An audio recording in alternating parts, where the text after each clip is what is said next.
Hello and welcome to Ankit Chaudhary education. And आज की class में हम डिस्कस करने वाले हैं पास्ट ईयर के कुछ questions from the chapter periodic classification of element of class 10th।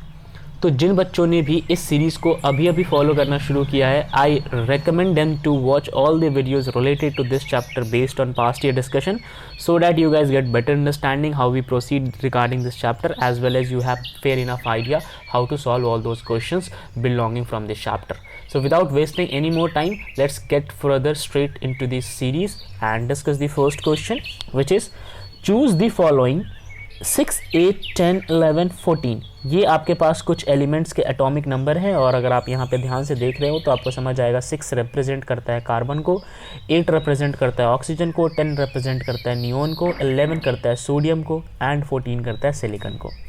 उसके बाद आपसे पूछा हुआ है कि element that should be in the same period, इनमें से कौन सा एलिमेंट एक ही पीरियड से बिलोंग करते हैं।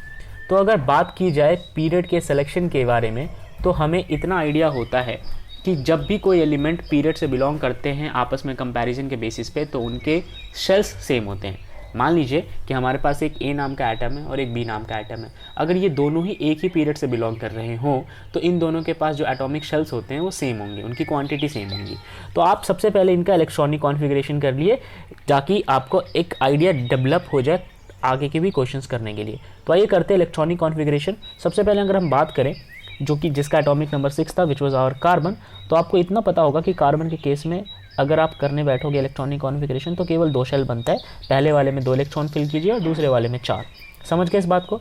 इसी तरीके से बाकियों का भी कर लीजिए। अगर मैं बात करूँ ऑक्सीजन के केस में, जिसका एटॉमिक नंबर 8 दिया हुआ है यहाँ पे, तो ऑक्सीजन के केस में भी 2 ही आपको शेल्स बनाने की ज़रूरत पड़ेगी। पहले वाले में आप 2 भरेंगे और फिर आप 6 भरेंगे। फिर हम बात करते हैं नियोन, यहाँ आपको 2 ही की ज़रूरत पड़ेगी, पहले वाले में 2 और फिर 8। लेकिन जब आप बात करेंगे सोडियम और बात करेंगे आप सिलिकॉन के केस में, तब आपको 3 शेल्स की ज़रूरत पड़ेगी, क्योंकि पहले में 2 होगा, फिर 8 और फिर 1। इस तरीके से 11 इलेक्ट्रॉन्स पूरे होंगे। मैंने यहाँ सिलिकॉन का नहीं बनाया, जस्ट आपको एक आइडिया देना था। अब समझते हैं कि कौन से वो 2 एलिमेंट है जो सेम पीरियड से बिलोंग करते हैं। इनफैक्ट यहाँ पे 3 एलिमेंट है, आपने देखा ध्यान से। पहला आपका हो गया कार्बन, फिर आपका ऑक्सीजन एंड देन आपका नियोन, क्योंकि इनके पास आउटर मोस्ट शेल्स की संख्या, इनफैक्ट आउटर मोस्ट सबके 1 होते हैं, टोटल नंबर ऑफ शेल की संख्या 3 है। आगे बढ़ते हैं, बात करते हैं सेकंड पार्ट, जहां पूछा हुआ है element that should be in the same group. कौन से वो एलिमेंट होंगे जो एक ही ग्रुप में होंगे। इसके लिए आपको मैं एक टिप देता हूं, एक हिंट देता हूं। अगर आपको समझना हो कि बहुत सारे एलिमेंट्स में से एक ही ग्रुप के बिलोंगिंग एलिमेंट, तो आपको आंसर कुछ इस बेसिस पे करना है। आउटर मोस्ट शेल के अंदर अगर मान लीजिए किसी एलिमेंट के पास एक इलेक्ट्रॉन है, तो फिर किसी और एलिमेंट के पास भी एक इलेक्ट्रॉन होगा, तो हम ये समझेंगे कि वो दोनों के दोनों किससे बिलोंग कर रहे हैं, सेम ग्रुप से बिलोंग कर रहे हैं। अगर आपने इलेक्ट्रॉनिक कॉन्फ़िगरेशन को बहुत ध्यान से किया हो, अगर यहाँ पे करने बैठोगे, तो आपको एक आइडिया तो डेवलप हो ही जाएगा कि कार्बन वाले केस में आउटर मोस्ट शेल में 4 इलेक्ट्रॉन है, हर सिलिकॉन वाले केस में भी आउटर मोस्ट में 4 इलेक्ट्रॉन है। तो कार्बन और सिलिकॉन वो 2 एलिमेंट है जो कि सेम पीरियड से नहीं बल्कि सेम ग्रुप से बिलोंग करते हैं। आइए मैं आपको यहाँ पे बड़े टेबल में दिखाने की कोशिश करूँ। ये देखिए, ये मॉडर्न पीरियोडिक टेबल है। अगर आप यहाँ पे कार्बन को देखिएगा, ये रहा आपका कार्बन और ये रहा आपका सिलिकॉन, तो इनके आउटर मोस्ट में सेम इलेक्ट्रॉन्स होते हैं, इस वजह से ये ग्रुप नंबर 14 से बिलोंग करते हैं। आई होप आपको ये बात समझ आई हो।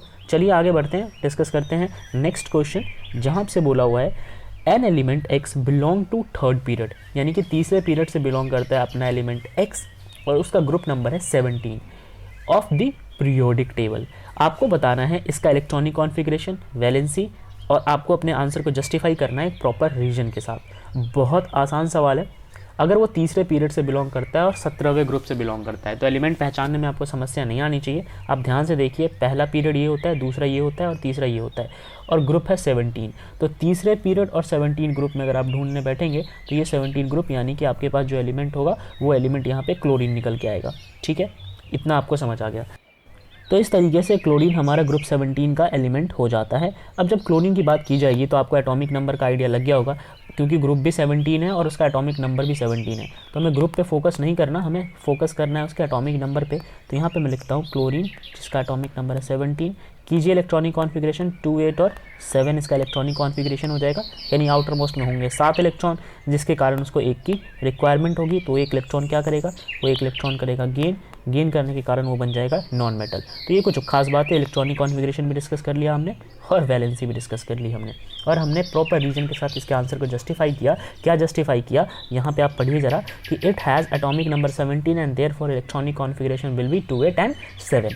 It can gain 1 electron to begin stable, therefore the valency is equal to -1। ठीक है, it belong to the third period as it has 3 shells. जैसे मैंने आपको बताया कि भाई जो भी पीरियड नंबर होगा ना उसी हिसाब से आप सेल्स डिसाइड करते हो, तो ये थर्ड पीरियड से बिलोंग करता है, वैसे क्वेश्चन में आपके पास कहा भी गया था। और ग्रुप जो है ये 17 है, तो कुछ जो बातें हैं आपने क्वेश्चन से ही उठा लेनी है। चलिए डिस्कस करते हैं नेक्स्ट सवाल, जहां आपसे पूछा हुआ है कि the formula of magnesium oxide is MgO। अगर आप मैग्नीशियम ऑक्साइड के फॉर्मूला की बात करेंगे तो ये बनता है MgO। आपको बताना है कि क्या फॉर्मूला होने वाला है बेरियम नाइट्रेट और बेरियम सल्फेट का। अगर बेरियम जो है वो बिलोंग करता है सेम ग्रुप जिससे कि आपका मैग्नीशियम भी बिलोंग कर रहा था। तो देखिए जो मैग्नीशियम है वो बिलोंग करता है किस ग्रुप से, ग्रुप नंबर 2 से बिलोंग करता है। ठीक है, और इन्होंने बोला हुआ है कि बेरियम भी उसी ग्रुप से बिलोंग करेगा, यानी ग्रुप नंबर 2 से। अब ग्रुप नंबर 2 से अगर बेरियम बिलोंग करता है तो एक खास बात तो यहाँ से ये समझ आती है कि मैग्नीशियम के ऊपर जो भी चार्ज होगा सेम चार्ज होगा बेरियम के ऊपर। तो अगर हम अपने बेरियम के ऊपर चार्ज की बात करें तो हम यहाँ पे लिख देते हैं 2 पॉजिटिव। इतना तो हमें पता है मैग्नीशियम के ऊपर 2+ चार्ज होता है, क्योंकि वो ग्रुप 2 से बिलोंग करता है, 2 इलेक्ट्रॉन वो लूज़ कर सकता है। यहाँ तक बातें समझ गए आप। और अब हमें इसका फॉर्मूला बनाना है, किसके साथ बनाना है, हमें नाइट्रेट के साथ। ठीक है, हमें बेरियम नाइट्रेट बनाना है। जब हम नाइट्रेट की बात करते हैं तो ये सभी बच्चों को पता होना चाहिए कि नाइट्रेट का जो फॉर्मूला बन के आता है वो बन के आता है NO3। ठीक है, NO3 नेगेटिव। अब अगर आप इसको क्रॉस मल्टीप्लाई कराएंगे जैसा यहाँ पे कराया गया है, तो क्रॉस मल्टीप्लाई कराने के बाद ये चार्ज तो कैंसिल आउट हो जाते हैं, और होगा ये कि जो ये 2 है ना, ये 2 इसके ऊपर चला जाएगा, और ये जो 3 है ध्यान से देखिएगा, ये 3 ऐसा नहीं है कि इसके ऊपर का पावर था कि बेरियम के पास आ जाएगा, नहीं, बल्कि ये इसके फॉर्मूले के अंदर कंसीडर किया जाएगा। तो 3 कहीं नहीं जाने वाला, अगर इसके ऊपर कुछ था तो 1 था, 1 आ जाएगा बेरियम के पास, जिसको आप नहीं लिखेंगे तो भी चलेगा, और 2 यहाँ चला गया, जिस हिसाब से ये फॉर्मूला बन के आ गया BaNO3 2। राइट, मुझे लगता है आपको ये चीज़ समझ आ गई होगी। अब हम बात करते हैं कि अगर आप बेरियम को किसके साथ फॉर्मूले बनाने की कोशिश करोगे, सल्फ़र के साथ, यानी कि सल्फेट के साथ इसका फॉर्मूला बनाओगे, तो बेरियम सल्फेट का फॉर्मूला ये निकल के आता है, जहाँ पे सल्फेट होता है SO4, ठीक है, 2 नेगेटिव। राइट, अब SO4 2 नेगेटिव है, यहाँ पे जो बेरियम है आप ध्यान से देखिए, Ba2 पॉजिटिव, SO4 2 नेगेटिव, 2 से 2 कैंसिल आउट कर देंगे, 4 अपनी जगह रहेगा, बाकी चार्ज इंटरचेंज होने के बाद ये बन गया BaSO4।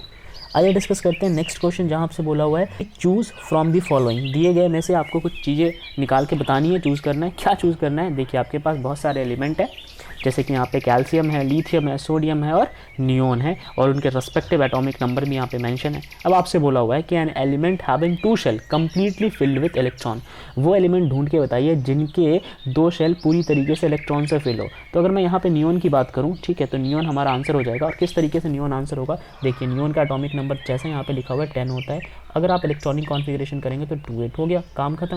2 और 8, और यही रिक्वायर्ड भी होती है फर्स्ट और सेकंड शेल में, तो इस हिसाब से नियोन हमारा आंसर हो जाता है। ठीक है, अब बात करते हैं 2 element belonging to same group of the periodic table. 2 वो एलिमेंट ढूंढिए जो कि सेम ग्रुप से बिलोंग करते हों।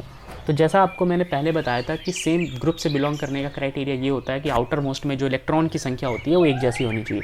अगर आप इलेक्ट्रॉनिक कॉन्फ़िगरेशन लिथियम और सोडियम का कीजिएगा तो आपको यहाँ पे आइडिया लग जाएगा कि लिथियम के आउटर मोस्ट में भी एक इलेक्ट्रॉन और सोडियम के आउटर मोस्ट में भी एक इलेक्ट्रॉन। 2 1 लिथियम का होता है इलेक्ट्रॉनिक कॉन्फ़िगरेशन, 2 8 1 इसका होता है। तो दोनों के आउटर मोस्ट में सेम इलेक्ट्रॉन होने की वजह से दोनों के दोनों बिलोंग करते हैं सेम ग्रुप से। ठीक है, इस बात को आपने समझ लिया। चलिए बढ़ते हैं अगले सवाल की ओर, जहाँ आपसे बोला हुआ है कि why do all element of the same group have similar property, same period have different property. यानी कि एक ही ग्रुप में बिलोंग करने वाले जितने भी एलिमेंट होते हैं उनकी जो प्रॉपर्टी होती है वो एक जैसी होती है। एक ही पीरियड में बिलोंग करने वाले सभी एलिमेंट्स की प्रॉपर्टीज़ एक जैसी नहीं होती है। ज़रा इस बात को तफदील से समझते हैं। मान लीजिए कि हमारे पास ये मॉडर्न पीरियोडिक टेबल है, इसमें इस ग्रुप में बिलोंग करने वाले जितने एलिमेंट होंगे उन सभी की प्रॉपर्टी मोर और लेस एक जैसी होती है।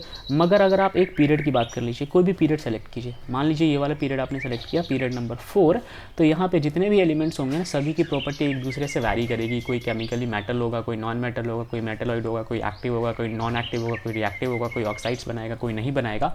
तो सभी ना अलग अलग तरीके से अपनी प्रॉपर्टी को शो करते हैं। तो समझते हैं इसका अर्थ क्या है और इसका आंसर भी क्या है। देखिए, element of same group have similar property due to same number of valence electron. कारण ये होता है कि अगर आप एक ही ग्रुप के अंदर आएंगे, डाउन द ग्रुप आएंगे या फिर आप ग्रुप में एक तरफ जाएंगे, तो आपको पता चलेगा कि सभी एलिमेंट के इलेक्ट्रॉनिक कॉन्फ़िगरेशन करने के बाद आउटर मोस्ट में जो इलेक्ट्रॉन की संख्या होती है वो एक जैसी ही होती है। जैसे अगर मैं ग्रुप नंबर 1 की बात करूँ तो ग्रुप नंबर 1 जो ये रहा हमारे सामने, यहाँ पे जितने भी एलिमेंट होते हैं इन सभी एलिमेंट्स के आउटर मोस्ट शेल में कितने इलेक्ट्रॉन्स होते हैं? एक ही इलेक्ट्रॉन होते हैं। अब एक ही इलेक्ट्रॉन है तो बिहेवियर इनका सेम हो जाता है। मान लीजिए कि ये लूज़ करके मेटल बन रहा है तो फिर ये भी लूज़ करके मेटल, ये भी लूज़ करके मेटल। अब जितने लूज़ करके मेटल बन रहा है एक दूसरे जैसे बिहेवियर दिखाएंगे। ठीक है। अब आगे जब हम बात करते हैं कि पीरियड में ऐसा क्यों नहीं होता, तो क्योंकि पीरियड में सभी एलिमेंट्स के आउटर मोस्ट शेल में अलग अलग तरीके के इलेक्ट्रॉन्स होते हैं, कहीं पे 2 कहीं पे 3, मतलब एक जैसा नहीं शो करते। जहाँ पे टेंडेंसी रिपीट नहीं करती है, प्रॉपर्टी रिपीट नहीं करती है, तो प्रॉपर्टी डिफरेंशिएट होना लाजमी है यहाँ पे। आई होप आपको ये सारे आंसर जो है समझ आए होंगे। अब एक क्वेश्चन आपके लिए, आप अपनी कॉपी में वीडियो पॉज करके इसको लिख लीजिएगा या मैं बोल देता हूँ आपके लिए। आपको वेरिएशन बताना है मॉडर्न पीरियोडिक टेबल का। I again repeat, modern periodic table में जितने भी वेरिएशंस होते हैं, चाहे वो एटॉमिक साइज़ का हो, चाहे वो ऑक्सीडेशन नंबर का हो, चाहे वो नेचर ऑफ ऑक्साइड्स का हो, चाहे वो केमिकल प्रॉपर्टी का हो, चाहे वो एटॉमिक रेडियस का हो, जितने भी वेरिएशंस होते हैं down the group along the period चीज़ें कैसे वेरी करती है, इसका आपको आंसर देना है। मैं उम्मीद करता हूँ आपको ये सेशन काफ़ी पसंद आया होगा। Make sure you like, subscribe the channel and share with your friends. मिलते हैं अगली सेशन में। जय हिंद।